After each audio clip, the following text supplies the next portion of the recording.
So this is the third album you've worked on together. How does it feel as you're about to release an album? Is one of you more excited or nervous than the other? We're like, well, I don't know, you should answer that question. Yeah, you go on. I think we love the process of making new music. So as soon as you finish a collection of things, it feels like you're mentally on to the next thing. Or I think we both get a little sad when something is finished, so we kind of create excuses to keep making other things. So that's sort of the mood, I would say. Yeah. But as excited as we are, it's like we don't really stop, or at least so far we haven't really stopped. No, we are working upstairs as soon as we part ways today. You're going to go upstairs? Back. Yeah. So we turned in the masters yesterday. So it is quite literally like the day after we're officially done. We're like, let's go. Let's go make new music. It might be a little bit of like an antidepressant move or something, where it's just like, oh, let's just give ourselves a little upper. Yeah, it's coping. See if we can find a song. Because is it a little bit like having a bit like postpartum? I would not know anything about that. You two have more to reference there. But I feel like it's because it's hard to make it's hard to make any one song, and then really to finish a whole album. It's like a million nervous breakdowns, and then you finally are like, wait, is it done? And by the time you finish something, you've sort of lost your mind, I think. Yeah. Or your perspective. So starting something new, because that's the most fun, is like when you have like the initial spark, or if Gracie gets inspired and like finds her writer's brain, it's like really fun to watch, basically. So it might not happen, but it might. We're gonna try. It will happen. Talk about the process of getting to this point. Give us kind of a picture of what it's like. Well, this album in particular started the day we recorded That's So True. I say that just to flag the thing that you always make fun of me for, which is this like kind of amnesia, sort of like I will put songs out of my mind until I feel like whatever it is sparks like readiness to approach them. So the origin of this album was before I realized that we were doing another one, really. And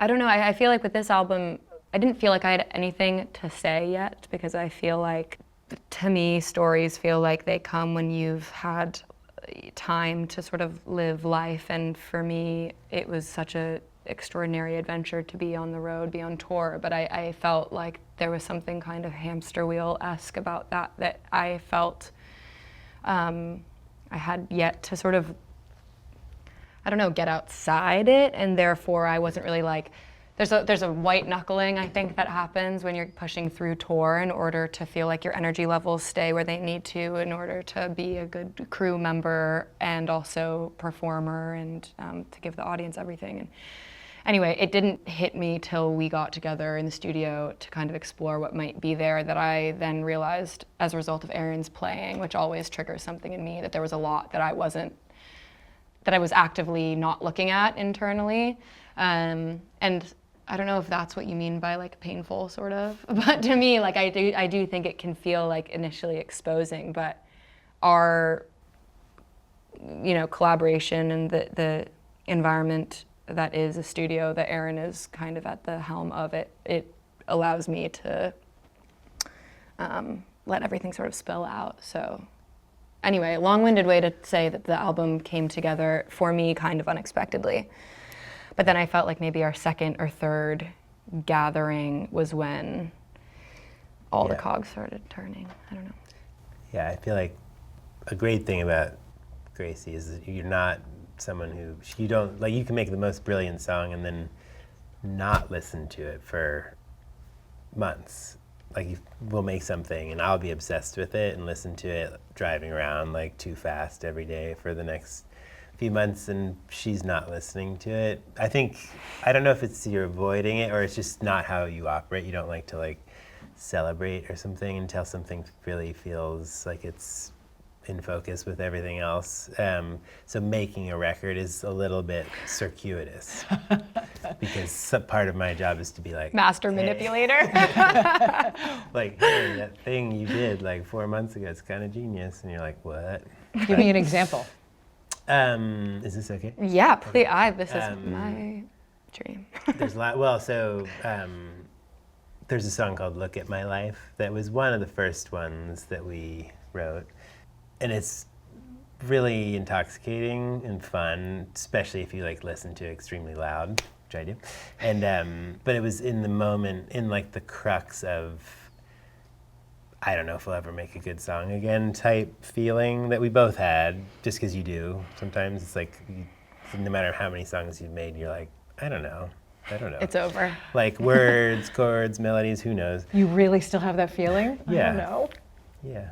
Yeah. Right? I don't know. Big time. So, Me. but this was one song that we made, and I was like, oh, maybe we found like a part of something that could go somewhere. And I got really excited, but she was just, you were just not having it. So until later, you were like, holy shit, I love that. Oh, sorry, I can't say that.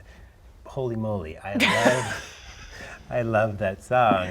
But it was just an example of how you can be sort of really in the moment one day, and then you kind of go somewhere else the next day creatively. Mm-hmm. So, which is but positive ultimately. Yeah, I mean, listen, an eclectic album Yeah. as a result. So what is your relationship like? How would you describe your relationship with each other?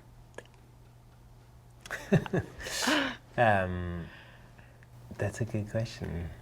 I feel like well, you should answer that. I feel like it's ancient to me. It feels like incredibly singular. It has saved me throughout the past 6 years of us knowing each other many times, and restored my faith in many parts of this industry sort of as a whole. And I remember feeling like there is a version of doing this forever that doesn't require you to sacrifice the parts of yourself that make you feel whole. I just felt like his artistry and the way that he had, just from an outsider's perspective, I felt alive around it. And there's like nobody else in the world actually where I feel I can show up at their doorstep in any state and then immediately feel moved to make something. And I think when you've had an instinct to write your whole life, if you can find someone who like presses the button without, I don't know what the hell it is, but it happens every single time without fail. And speaking of Look at My Life, like that was during the fires in LA. There was lots of like, that was also just a time of transition for me personally in these kind of odd ways. And I think it was like the first time ever I was like, I feel entirely nonverbal altogether, and then we get 6 songs out of the tree. You know, it's just, so I don't know. Short answer, I don't know how to define it, but your turn. Yeah, it's all those things. And I think it feels almost like we're related, but we're not. Yeah. Like family Total. DNA weirdness. And where sometimes you feel like you're on the same radio frequency or something. And yeah, and then I've had this very rare experience with Gracie where we work in a way I haven't worked with other people, where we actually write in the room almost always from scratch together, and it's very like, it happens in this kind of snowballing chemical reaction sort of way, and it's just really exhilarating. But it does feel you have to be incredibly vulnerable and willing to fail for both of us, because like when you're trying to, usually I'm like have my armor on and I've made something I think is really strong, or many things, and I can kind of be like, I have a lot prepared. But with how we are, it tends to work better if you just like have no idea what's going to happen, and it takes a lot of trust. So through 6 years of doing that, we've become like, we're not brother and sister because I'm way too old, but something like that. It is something like that, yeah. And do you argue? To me, not argue. No, we don't. I feel like we don't argue, but there will be like creative tension probably, but only in the sense of like there's many songs that we haven't finished or that we've discarded because we have different viewpoints on them, but that's probably like that's a good thing, I think, generally, although I'm usually on the losing end. It is. No, no, I do think it, yeah, I feel like conflict in the way that always challenges the music, I feel 100%, and I, more than ever with this album, without question. And I think we both know how intricate each song is, and I feel like there's so much care in this album from us and from everyone else who touched it. And I think it's always thrilling to me when we disagree on something because I always learn more about Aaron's instincts and impulses as a result, and that teaches me something every time. And I love feedback from people who are invested in my personal growth and evolution. And if that feedback is at odds with what I believe, I like it even more. So to have that, show up in a studio environment where there's literally something kind of like tangible on the other side of a conversation like that, I find it pretty remarkable. That's cool. Mm-hmm. I would say though that Gracie's you have an incredibly strong artistic compass, and you tend to know, like there's this sixth sense where you're just like, if something is not right or you're hearing something else or you're pushing somewhere, there's always a point to it actually. So it's really exciting for me because there are many times where I'm like, are you sure you want to like push it there, do that? But it's always, and then that's the thing I love the most. Usually. And you say, oh, okay. Yeah, so I learn all the time, which is great. Can you talk about the first single, Hit the Wall? Just give us a window a little bit into the process there. Was that something where you just started from scratch? How did that work? I had the privilege of coming here, walking from Chelsea, feeling very raw on the day. I was missing a friend very much and was sort of having like one of those like New York emotional teary walks, and I remember coming to the studio that day generally feeling a bit sore, and walked upstairs and I heard the intro to Hit the Wall playing, and I had never heard that before. It was one of those cosmic things where the sound that I heard was exactly paired with the feeling I was entering the room with, and the process of making that song from then on was trance-like, and I think with this album there are a handful of songs where that felt like the flow, which is always feels like opening a mystery box where like you're on the other side of the process and you're kind of confused as to how we all got there. But the song felt like a real, more than a clue to me about how the album would shape up, but it did come to us in a moment where we were sort of mildly floating. I feel like there were probably like 5 or 6 moments over the course of making this thing where we were like, oh, this is a primary pillar, and Hit the Wall was that. You knew, just in the making of it. Yeah, to me. Yeah, I think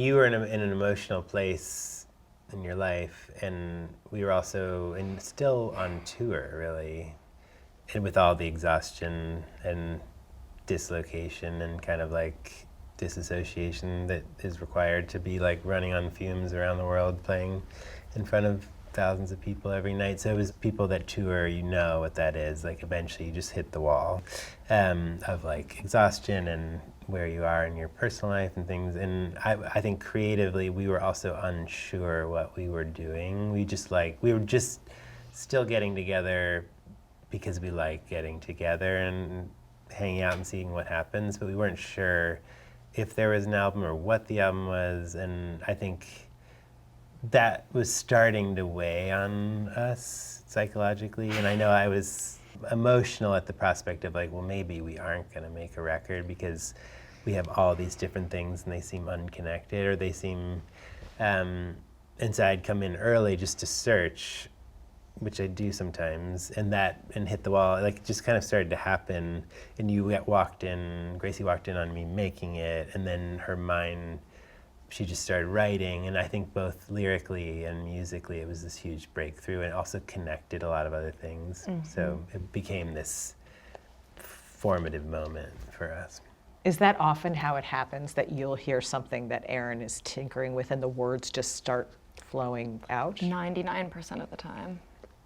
It's remarkable. Yeah, I feel like I'm the pitcher and she's the batter or something, and like you just have to hope you're throwing something that's like, I don't know. I feel like she's such a gifted writer that when she accesses the current of words and melody, then she just goes. But if we're like, you can't force it, you know. So musically, the other way that we often work is like Gracie's already written something, and then we take it and like develop it or change it or record it, you know. So. This might make you cringe a little bit, Gracie, but Aaron, what makes Gracie special and unique as an artist? Doesn't make me cringe, is that? But No, just teasing. yeah, I think honestly, Gracie has a very rare gift of just being able to, can't explain it. I used to say there's these, I call them Gracieisms. There's like a way that she has of being so close to, like she makes a song and you feel like she's like, you're enveloped by it. She's right, even whether it's like she's singing very quietly and in your ear, or it's like a more forceful thing. There's just something about the emotional content of what she's writing that I find instantly pulls you in, and feels vulnerable and authentic, but also like so clever and singular. And the Gracieisms I refer to are like these turns of phrase or ways of putting something that just feel like hit the wall being one of them, and like the chorus doesn't need anything else besides that phrase, because it's just like there's something about it, like just, oh yeah, like I hit the wall every day, you know. But I'm not really answering your question. There's a million things that make Gracie so unique. She's a brilliant musician on every level, and really doesn't need anything to complete. Like, I think you've been making songs by yourself forever, so really like that's a great feeling for a musician like myself, because it's not like we're kind of like bouncing off each other pretty intensely. Gracie, you said that Aaron saved you? Yeah. What do you mean? I think that there are like soul level connections that I've been lucky enough to have a tiny handful of them, and it feels like collecting treasure or something. And I think as I have grown up with Aaron being my primary collaborator, doing the thing that I love the most, the quality of human and artist and friend that he is, it's like this impenetrable kind of like fortress or something that I feel very held by, and it extends so far beyond music for me, and the fact that they actually go hand in hand is like pretty mind-boggling. I'm like, I don't get, you know, how I got to be someone, you know, who is in his life, frankly. And I think there are just lots of opportunities doing this thing that feel almost like designed to deter you or break you a little bit. And I don't even feel like I can hear those things when we're doing it together. It all melts away, and it's just like our, relationship is a constant reminder to me that the rest of that is actually just noise. And so yes, yeah, in all those ways.